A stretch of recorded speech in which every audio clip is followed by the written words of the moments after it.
Okay, this is a very custom job done on the water in South Massapequa. As you can see, the yard's not big, so there's a lot of angles and turns, and this is the solution we came up with.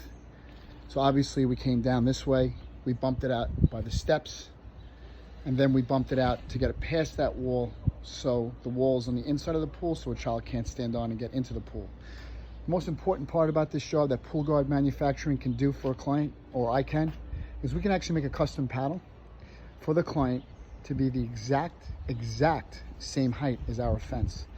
This was actually done after the job was done, and this panel was custom made and shipped to us in 4 days and installed.